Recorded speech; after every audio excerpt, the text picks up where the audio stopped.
माजी महापौर, नगरसेवक, माजी नगरसेवक, माजी स्टँडिंग सगळे आम्ही पालकमंत्र्यांना या ठिकाणी विनंती केली की जी काही निधीची वाटप डीपीडीसीच्या माध्यमातून होते ती सरसमान सगळ्यांना मिळाली पाहिजे. त्याच्यामध्ये कोणतीही अनियमितता नसायला पाहिजे, पारदर्शक प्रमाणे ती झाली पाहिजे. कारण का आपल्याला सगळ्यांना माहिती की महापालिकेमध्ये एनकॅपच्या निधीमध्ये तफावत होती आणि जाणून बुजून या ठिकाणी विरोधी पक्षाच्या लोकप्रतिनिधींना डावळलेलं दिसून येत आहे.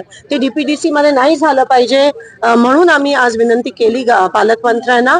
आणि हा आमच्यावर होत नाही अन्याय, हा सोलापूरच्या लोकांवर होतो. कारण का आपण सगळेजण आपल्या वॉर्डात, आपल्या मतदारसंघात निधी मागत असतो आणि तसं जर झालं तर सोलापूरच्या लोकांवर, आमच्यावर विरोधी पक्षावर नाही पण सोलापूरच्या लोकांवर खूप मोठा अन्याय हा सत्ताधाऱ्यांकडून होताना दिसेल. आणि म्हणून त्यांनी ही गोष्ट संवेदनशीलपणाने घ्यावी आणि सगळ्यांना सरसकट निधी समान वाटप महानगरपालिका, जिल्हा परिषद आणि ग्रामपंचायत मध्ये व्हावे.